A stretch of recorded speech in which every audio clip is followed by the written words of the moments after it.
Whippo calling it. Looks like Alfar is hovering, and he will lock it in. He is a man of the people. He is a man of the team. He is not going to take the counter pick. He's a workhorse. All right, so let's talk about team composition. Honestly, in this type of matchup, Cannon... Oh, there's a gang call. Hold that thought. Slow going to come in. The follow-up there on the Storm. Wonder got good follow-up damage. Alfari now in trouble. The stun connects. Jankos will flash out just at all.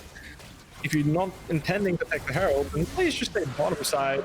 Take your plates. I like to hear that with the scaling potential of like a Senna, how their comp plays out. Hold that thought, because apparently we're going to have a big game-defining play here. We'll see what the breakdown is after this, and that's going to be Perks on the backside, getting knocked low. The heal not nearly enough, and now Wonder comes in, but he might be too little too late. Just has to flash out to safety. Volibear alting away, and OG showing up just in time. Whippo is better. Maybe an unpopular opinion, Destiny doesn't play that many champions. He's a very small champion pool. And the Wombo comp here on the side of OG. Clear expectations set on the side of G2, though. They want to kick things off before the Wombo can come together. Kog'Maw layering down some damage there on the backside. Jackal now locked up, but he goes golden. Yanko's going to be in trouble. Shockwave coming over the wall from Nukeduck is nice, but now Wonder's on the way, and he has no flash. And still, he's going to lock up, find one kill back in exchange. Perks, though, now the one in trouble. Oh, this is the nightmare of every AD carry. He doesn't have a support. He's just going to get walked down by the Malphite. Oh, and the emote BM to follow up. I love it. Hit him with the penguin. Yeah, Ashe into Malphite. That's never going to be a fun time. We talked about how Alfari, well, Whippo talks about how Alfari was not going to have fun in the lane phase, but would get his revenge in team fights. Speaking of revenge, here's Upset and Xerxes. Seeing if they can lock down Wonder. No flash on Kennen. Would get his revenge in a side lane as well. Notice that Upset is just staying very far back. Does not want to get caught out in the ultimate here. Still, Wonder's going to leap forward. He's got good damage. He clears the entire creep wave. If he's got a little bit more, not enough. Healing up there with the piercing darkness. From a ludicrously long range by level 16. So while OG certainly can pull the trigger, had Nikki on Tom Kench to kind of bail him out. And you look at the Ashe and you look at the Kog'Maw, and both of these champions would frickin' love to see who was picked first, Nautilus or Kench. I have a feeling that Nautilus was picked first. He was.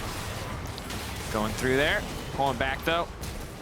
Now moving from Wonder, though, he's been exhausted. He's going to be able to stun a few members, but now he's isolated, does not have the Zanyas. The pullback is clean from Nukeduck, and Alfari's now... Is he going to get out? Oh, that's the ward. The denial on the recall. Oh, here comes Alfari. Shamrock, no 4-leaf clover for Perks today. That is just plain I don't think too consequential. We'll allow them to break mid lane tower, but OG, and specifically Alfari, kind of having a field day this game. After that early Kennen lane phase, I like that Whippo pointed out. He's like, hey, Malphite's fine with this lane, because as someone who looks at that range advantage, I assume that Kennen's just going to smash, but we're seeing here now in the mid game, Malphite is absolutely taking over, and Jankos is, well, he's invested in some property here in the OG jungle, but oof, rough neighborhood, not where he wanted to be.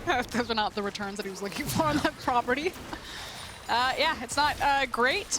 Perks still without flash, so needs to be careful. No. Mickey is going to get caught out and taken down here. Upset on a killing. Pure Kog'Maw lane phase. I will give credit that, yes, Nukeduck has had some rough games, and this game hasn't looked rough, but I also don't think that he had, you know, the hardest matchup imaginable. All right, that's a fair point. I want to see a team fight with a nice Shockwave, and then I'm all aboard the year of the duck.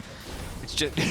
we're not going that far. Calm down. One game doesn't put us right tank stats, but still, Malphite base damage is quite high. Perk's going to be the one in trouble, but still, Alfari not willing to pull the trigger here, setting his sights on the tier 1 tower instead. That opens up more space for OG to play. To go slow. Yeah, their composition feels really good and scales decently well.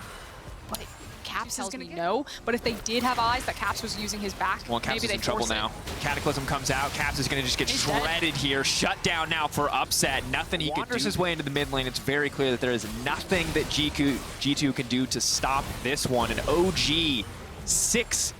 They are set to take this game if G2 cannot find a miracle fight in their favor. That was maybe the slowest Baron imaginable. At this point, we were talking about it earlier. One of the issues that G2's composition has is that it's very unsafe for Perks to go anywhere to try to extend and find goals. And so he's basically depleting the jungle and time these waves so they hit at the same point. So you're pressuring multiple points on the map.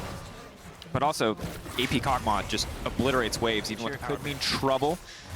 Tom Kench, of course, slowing himself means it's that much easier to connect any kind of damage, but Wonder is essentially tickling Alfari.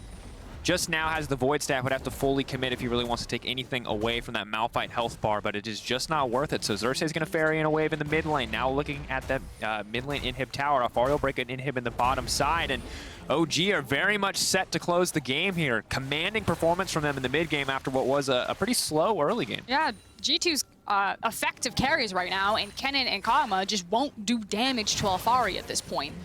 And now he's trying to set up, finding a potential R here. Caps is in big trouble. Yes, he most certainly is. He has flash. Big ult. The sidestep is there. Caps, good patience, doesn't give it up. But also, Alfari didn't pressure it at all. No, and similarly, Upset is just stepping so far forward because he has no reason to be afraid. Wonder has to commit a flash to get on top of him, so he can just play this one out nice and slow, use that Glacial to keep people at an arm's length, and just keep waiting for Rapid Fire Cannon to be back up so he can poke. Of course, while they're grouped up, while they're fighting in the base like this, they are at the whim of Caps and this poke damage coming down. Eyes on Alfari, that ult can be massive, as can the Origen. And Nukeduck waiting over the wall. He is going to catch Wonder. The follow from Alfari is clean. The exhaust comes down. They have to make it out, and they manage to take down the cannon before he can ult. He died with flash available, and that most certainly should be the fight, but the damage from Caps is disgusting. Upset now in trouble. Caps shredding through. OG pushing into the base. They know it's about PvE. They do not want to fight the members of G2. Caps is doing far too much damage, but OG still winning the day for now. Upset has teleport. He's actually just going to go back, heal, teleport back in. I think Origen are going to continue to try to suffocate G2 out here.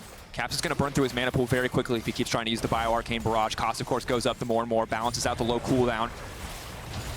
Has to be careful here. Has to wait. Has to bide his time. Needs to clear these waves, but Upset continuing to step forward. Banshee's now procced for Nukeduck. Ult not available for Perks. Jankos has his. Maybe they can try to get something kicked off, but Alfari simply too tanky. Caps taking a lot of damage. Finally uses the flash, but Alfari, he's got that ult back up. Thank you, Cloud Soul. But now Nukeduck caught behind enemy lines. The Kog'Maw passive value being maximized, but it just does not matter. The rest of OG are now descending. They need to buy space for Perks, but no, OG will not take the fight. They will take the game. They will take the Nexus, and they will take down G2 Esports in style.